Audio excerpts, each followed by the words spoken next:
벌써 제가 박사 과정을 졸업한 지 1년이 지났어요. 처음에 졸업을 했을 때는 어떤 거를 배우고 가게 됐는지 판단이 안 됐던 것 같아요. 근데 회사에 들어가서 경험을 해보고 비교를 하게 되면서 박사 과정 때 어떤 걸 배우게 된 건지, 어떤 능력이 필요했기 때문에 저절로 그런 능력들이 늘어나게 된 건지 생각을 할 수 있게 되는 것 같아요. 첫 번째로 이야기할 게 문제 해결 능력이었어요. 두 번째는 인내력이었고, 세 번째는 자기 성찰 능력이었어요. 먼저 문제 해결 능력 부분부터 얘기를 드리면은, 이거는 광범위한 개념을 통칭해서 부르는 말이지만은 쪼개보자면 다양한 연구 전 과정을 통틀어서 필요한 능력이라고 볼 수가 있을 것 같아요. 연구라는 거를 처음부터 시작해서 논문이라는 결과물이 나오는 데까지 진행을 시키려면 문제를 규명을 하는 능력이 있어야 되는 거고, 문제를 해결하는 방법을 익혀야 되고, 데이터를 수집하는 스킬, 데이터 분석을 잘하는 스킬 같은 것들이 늘어나게 되고, 그 다음에 논문화를 시키고 글 쓰는 능력, 이런 것들이 다 개입이 돼 있는데, 이런 총체적인 연구 과정을 졸업하려면 최소한 두세 사이클 정도는 겪어야 되거든요. 그러면서 애매하게 했던 것들을 구체화시켜서 새로운 지식으로 창출시키는 능력이 필요한데, 그런 것들을 해내려면 문제 해결 능력이 키워져야 되기 때문에 말씀을 드린 건데요. 어떤 조직 내에서 한 플레이어로서 역할을 하게 되는 일은 박사과정 때 연구를 하면서 겪었던 경험과 차이가 있거든요. 가장 큰 차이점은 조직에서 일을 하거나 대학을 다닐 때는 이미 어떻게 일을 하면 된다가 시스템으로 확립이 돼 있고, 그 역할에서 기대되어지는 목표나 일은 무엇이고 매뉴얼화가 돼 있는 느낌이에요. 그렇기 때문에 주어진 일을 잘 이해를 하고 실수 없이 잘 해내는 능력이 중요한 능력이라고 생각이 되어져요. 물론 리더십 레벨 정도로 가면은 다른 능력들이 더 중시가 될 수 있겠지만요. 대학원 연구실은 굳이 기업이랑 비교를 하자면 5인 미만 사업장에서 일하는 거랑 비슷하다고 보시면 돼요. 게다가 거기서 해야 되는 일이 돈을 번다라는 명확한 목적이 있는 게 아니라 지식을 새롭게 밝혀내야 되는 일을 해야 되는 거예요. 조직 자체도 체계적으로 구조화가 안 되어 있는데 해야 되는 일도 명확하지 않은 일을 하는 거죠. 다른 조직이나 다른 일에 비해서 대학원생으로서 문제 해결하고 만들어내야 될 상황이 굉장히 많아요. 예를 들면 내가 뭘 모르는지를 알아야 되고, 그 다음에 이게 남들도 모르는 거라는 것도 알아내야 되는 거예요. 그래야지 내가 알아내겠다라고 얘기할 수 있는 거잖아요. 그 다음에 연구 질문이 구체화가 됐으면은 연구 계획으로 만들기는 만들죠. 근데 잘 쪼개져서 언제까지 끝마친다 계획이 될 수가 애초에 좀 없어요. 이게 얼마나 걸리는지 견적을 내려면은 어떤 내용이 있고 이런 거를 알아야지 되는 거잖아요. 근데 모르는 거를 알아보겠다라고 하는 거니까 그 데이터를 수집하고 해석해내는 단계에 얼마나 걸릴지, 논문이 낼 수준이 되는 정도로 내 연구가 변모될 수 있는지 확신을 할 수가 없는 거예요. 물론 많은 시도를 하면은 좋은 결과로 이어지고 논문으로 갈 확률이 높아지겠죠? 그렇지만은 정해진 일을 어떤 시간 안에 완수해야 되고 일의 성격 자체가 예측 가능해야지 계획을 세울 수가 있는 건데, 아예 그런 게 잘 안 되는 거죠. 게다가 연구를 하다가 잘 모르겠거나 할 줄 아는 기술이 안 되거나 이런 상황이 발생하는데, 그래서 교수님한테 물어보잖아요. 많은 경우에 교수님들도 잘 몰라요. 그렇기 때문에 공부를 해서든 다른 사람들이랑 협업을 해서든 어떻게든 스스로 해결을 해야 되는 상황이 발생하는 거예요. 대학원 프로젝트가 대부분 소규모고 개인 프로젝트로 하는 경우도 많잖아요. 어떤 단계에서 내가 막혀 있으면 일 진행 자체가 안 되는 거예요. 일이 진행이 안 되면 어떤 사태가 발생하냐면, 많은 시간을 투자해서 제 프로젝트로 연구를 하는 거잖아요. 그 연구가 학술지 논문이든 학위 논문이든 논문 단계까지 발표가 되지 않으면은 결국 제가 하는 일이 뭔지에 대해 애매해지고 진로 계획이나 여러 가지 면에서 아쉬워지는 상황이 발생하는 거예요. 학계 연구라는 게 집단적으로 연구를 해가지고 집단적 지식을 쌓아 나가는 과정인데, 지식이 쌓이려면은 공유가 돼야 되는 건데 제가 노력해서 만든 결과를 공유를 못한 거잖아요. 어떻게든 논문이 나오게 만들려고 노력을 하게 돼요. 졸업을 하기 위해서일 수도 있겠죠. 이런 노력들이 전반적인 문제 해결 능력을 늘려주기는 하는 것 같아요.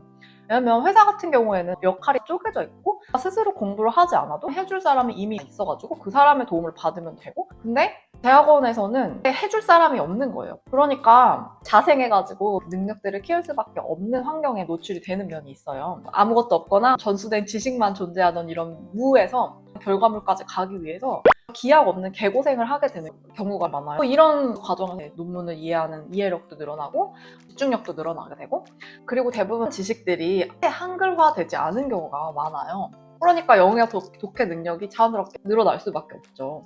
그리고 제가 읽은 논문들에서 주장하는 이론들을 뽑아내야 되고, 내가 갖고 있는 이론적 입장은 무엇이고 빗대어서 생각할 줄 알아야 되고, 그리고 또 논문을 읽다 보면 이야기하는 이론적 주장과 제시한 데이터의 결과나 함의점이 서로 일치하는가? 이런 비판적 사고력도 늘어나게 되는 거예요. 그래서 내가 해야 될 연구의 내용이 구체화되게 되면은 데이터 수집 단계로 가는데, 데이터 수집을 잘하는 능력도 분야에 따라서 굉장히 중시가 될 수 있고 중요한 능력이긴 한데, 데이터 분석을 하면서 이 데이터 분석 기술이라는 것에는 두 가지 레벨이 있다고 생각이 들어요. 첫 번째는 이론적인 부분 아니야 이런 거겠죠. 수업을 통해서 기술들을 습득하게 되면은 잘 정제되어 있고 깔끔한 데이터를 실습을 통해 분석한 다음에 이런 이상향적인 모델은 이렇게 구해질 수 있다. 연습을 하고 끝나잖아요. 근데 실제 현실 데이터의 경우에는 그렇게 깔끔하게 노이즈 없이 의도한 분석 방법에 딱 맞는 결론을 내어주는 데이터를 처음부터 얻기가 어렵거든요.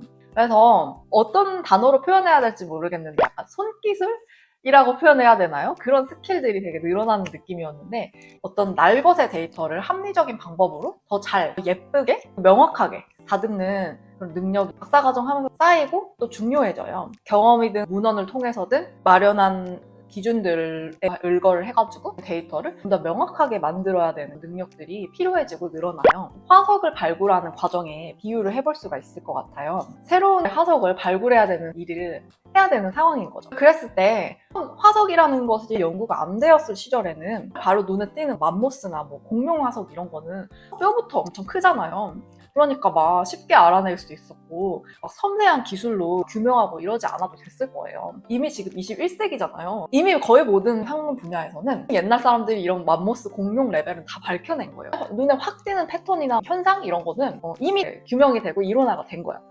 내가 연구로 밝혀야 될 것과 관련된 데이터는 알기 어려운 막 커다란 암석 이런 것만 착대될 수밖에 없다는 거예요. 잘 조각을 내고 또 의미 없는 부분은 도려내고 솔 같은 걸로 잘 다듬고 불순물 이런 거는 닦아내고 의미가 있다고 판단되어지는 모양을 찾아내가지고 그 모양이 어떤 동물의 화석입니다 라고 주장을 해야 되는 상황이라는 거죠. 그런 과정에서 뭐 연구실에서 전수되는 방법이든 뭐 다른 논문에서 쓴 방법이든 스스로 터득한 방법이든 여러 가지 스킬을 써가지고 학계에 발표를 해야 되는 상황이 된다는 거예요. 그랬을 때 어느 정도 다듬는 게 적절한 건지, 의미가 없는 부분을 조려낸다면 의미 없는 부분을 판단하는 그 근거도 주관이 개입이 될 수 있기 때문에 신중하게 해야 되는 거죠. 그렇기 때문에 데이터 분석 과정에서 어떨 때는 이런 스킬들을 잘 적용해가지고 날 것 같았던 데이터가 좀 더 명확한 모양으로 모든 사람들한테 명확하고 쉽게 이해되도록 만드는 계기를 줄 수도 있지만은, 반대로 어떨 때는 화석으로 예를 들자면 아예 다른 동물이라고 이야기를 해버리는 본질을 왜곡하게 되는 결과로 가져올 수도 있다는 거예요. 이렇게 잘못된 분석 방법과 데이터 수집법들을 쓴 논문이 여러 번 발표되면서 그 분야 전체의 신뢰도가 떨어지고 연구자도 서로의 논문을 100% 믿기 어려워지면서 성토의 목소리는 나오지만 이미 돌이키기도 쉽지도 않은 일들이 있을 수 있었겠죠? 이런 부분에 대해서 생각을 하게 되면서 처음에는 부정적인 생각이 컸어요. 반대로 생각하면은 그 실전 경험을 하고 현실에서 발생하는 데이터들을 판단하면서 생기는 능력들이잖아요. 이게 어떻게 생각하면 분야에 따라서 진정한 전문가가 되는 하나의 조건 같기도 하다는 생각이 들더라고요. 회사에서 사람을 뽑을 때도 실제적 경험들을 중시하는 것 같아요. 잘 데이터를 가공하고 노이즈를 잘 제거를 해서 그 목적에 잘 맞게 다듬어내는 스킬들은 쓰일 수 있다는 생각이 들기 때문에 좋은 경험을 했다고 생각이 들어요. 그리고 이제 인내력에 대해서 이야기를 할 텐데요. 인내력은 장기적인 목표를 위해서 단기적으로 싫은 거를 참아내는 능력이겠죠. 저는 인내력 면에서 뛰어난 사람은 절대 아니었어요. 나 뭘 해도 잘 실증나고 새로운 걸 보면 좋아하고 궁금해하고 이것까지는 되는데 지속력은 약한 사람이었거든요. 일단은 제가 하고 싶은 일을 하기 위해서 박사과정에 도움이 될 거라는 생각이 강했던 것 같고요. 아까 말씀드렸듯이 연구 프로젝트라는 거는 10가지를 하려고 했는데 8개까지 하고 말았을 때 8개를 했다고 생각이 안 들고 거의 1개 정도밖에 안 했다는 생각이 드니까 포기가 어려웠던 것 같아요. 그런 과정에서 인내력이라는 게 늘어났던 것 같아요. 왜냐면은 저는 동기가 충만하게 있어도 제가 어찌할 수 없는 요인으로 인해서 중단이 발생하고 지연이 발생하고 이런 일이 많거든요. 특히나 박사과정은 너무 기니까 저는 일을 진행시키겠다는 의지가 확고한데 교수님이 안 급한 경우가 흔하게 있을 수가 있는 거예요. 저한테도 발생해서 스트레스 정말 크게 받았거든요. 교수의 우선순위에서 제 연구를 진행시키는 일이 벗어났을 때 있잖아요. 교수를 설득시켜서 일을 진행시키기가 구조적으로 너무 어려운 거예요. 왜 그러냐면은 교수 입장에서 급한 일이 아닌 거예요. 그리고 쉬운 일도 아닌 거예요. 급하지 않지만 쉬우면 하겠죠? 근데 급하지 않은데 어려운 일인 거예요. 왜냐면 연구 과정에서 쉬운 일 이미 했지. 근데 그 다음 딱 의사 결정을 내려야 되는 그 순간이 있잖아. 어떻게 논문을 낼까? 이거는 교수님이 도와줘야 되는데 여태까지 한 많은 일 중에 몇 개를 골라내가지고 이걸 논문으로 내겠다 결정을 하려면은 전체 그림을 다 이해를 해야 되고 무슨 뜻인지 깊은 생각을 해야 되는 거잖아요. 그런 깊은 생각을 하려면은 집중을 할 수 있을 만한 환경이 조성이 돼야 되고 의지도 있어야 되는데 당장 다음 학기 졸업해야 돼. 졸업시켜야 돼. 그 상황이면 열심히 노력을 하겠죠. 아니면 이 연구 주제를 갖고 펀딩을 따놔서 연말마다 결과 보고서를 내야 돼. 이러면은 억지로라도 생각을 할 거 아니에요. 근데 박사과정생만 독립적으로 하는 프로젝트를 진행을 시켜야 되는데 급한 상황이 아니다. 이러면은 미루게 되는 상황이 발생하는 거예요. 얘를 도와주려면은 자기도 머리를 정말 풀가동시켜가지고 결정해줘야 되는데 막 그 정도로 재밌거나 막 명확하게 결과가 안 나온 상황이면은 뭐 이제 안 되는 거지. 아무리 열심히 생각을 해서 이런 안을 가져가도 미루게 되면은 어떤 이유로든 진행이 되기까지 계속 이제 버텨야 되는 거예요. 이렇게 시간이 끌게 되는 경우가 박사과정 상태에서는 발생하고 그래서 본인 이론을 이미 만든 교수의 연구실로 가면 고민의 과정이 이전에 이미 많이 진행됐기에 논문화 단계에서 시간이 덜 걸릴 수 있어요. 이미 틀이 있으니 더 쉽고 빠르게 연구 해석을 할 수 있는 거죠. 교수의 이론으로 펀딩을 따놓은 연구를 하면 더 그렇겠죠? 결국 졸업에 걸린 시간이 짧을 수 있는 거죠. 만약에 회사를 다니고 있는데 똑같은 상황이 발생했다 이러면은 어차피 남의 일 하는 거고 다른 일들도 있고 다른 차원의 인정을 받을 수 있으니까 그러려니 할 수가 있잖아요. 박사생 입장에서는 자기 박사 프로젝트가 제일 중요하고 나머지는 아무리 잘해도 그게 졸업을 할 수 있는 요건이 되지가 않거든요. 그러니까 어떻게 할 수 없는 지연이 발생하면은 스트레스가 회사에서 비슷한 상황에서 받는 것보다 진짜 10배, 100배로 큰 것 같아요. 꾸역꾸역 막 버티는 시간이 정말 힘들 수가 있어요. 근데 박사라는 게 기간이 길기 때문에 이런 일이 발생할 확률이 높은 면이 있는 것 같아요. 내 입장에서는 어떻게 해결해야 될지도 모르겠고 막 오래 걸릴 만한 일들 예를 들면 박사 프로포절, 디펜스 이런 것들을 앞두고 있는데 정해지지가 않고 있는 상황이 있으면은 버티는 게 진짜 너무 힘들었고 근데 그런 과정을 통해서 늘어난 게 인내력이 아니었나라는 생각이 드네요.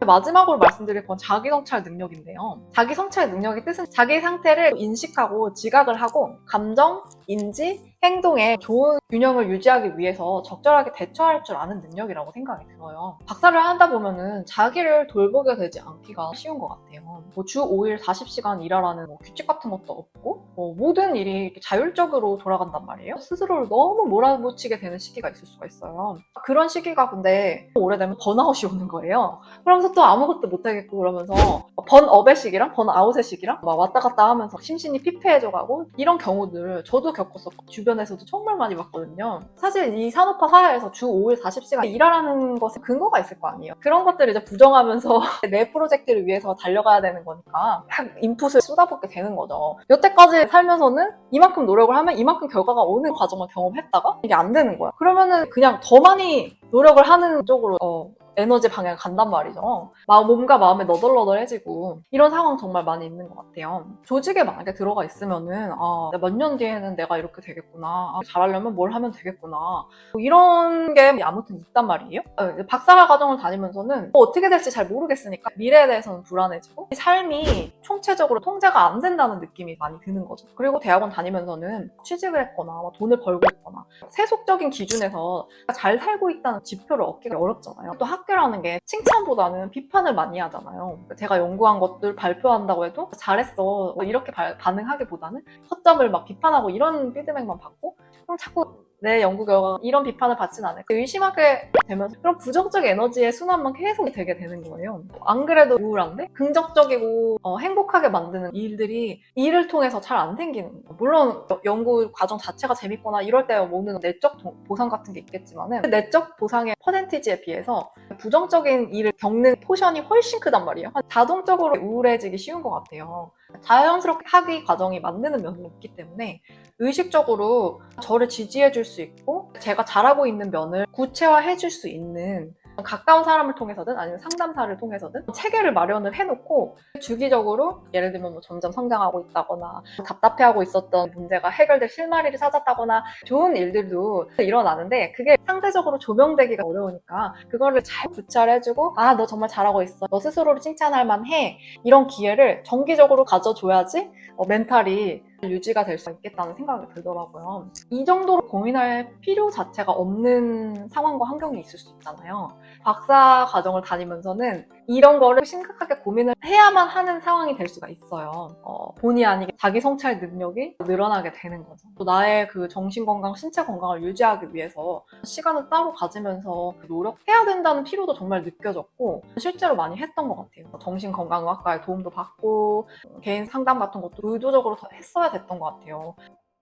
말하고 보니까 몇 년 동안 극기 훈련한 것 같은 느낌도 드네요. 저는 뭐 행복 그래프 영상에서도 말씀드렸지만은 후반부 되니까 오랜 시간 투자했으니까 끝까지는 하긴 하는데 누가 보낸 적도 없는데 내 혼자 가서 이렇게 고생하고 있는 거지? 생각을 했었는데 원치 않았지만 길러지게 된 능력들이 생존해 나가기 위해서 필요한 맷집을 키운 경험이었다는 생각도 들고요. 졸업하고 회사를 와서 좋을 때도 있고 힘들 때도 있지만은 박사과정을 하기 전에 이 회사를 들어갔다면 뭐 영어로든 뭐든 간에 훨씬 더 힘들었을 텐데 너무 힘들어서 눈물밖에 안 나오고 최악을 겪어보니까 어쨌든 그런 건 아니네 생각하면서 내가 살아갈 힘을 많이 기르게 됐구나 라는 생각을 1년이 지나고 나서 드는 것 같아요. 이 영상을 보시면서 비슷한 과정을 겪어보셨다면 공감이 되셨을 수도 있을 것 같고 힘든 상황에 놓여져 계신다면 당신만의 고통이 아니니까 자책하거나 생각에 고리 안에서 막 허우적대거나 그런 거는 조금만 하시고 언젠간 다 지나가니까 힘내셨으면 건강하시고 안녕히 계세요.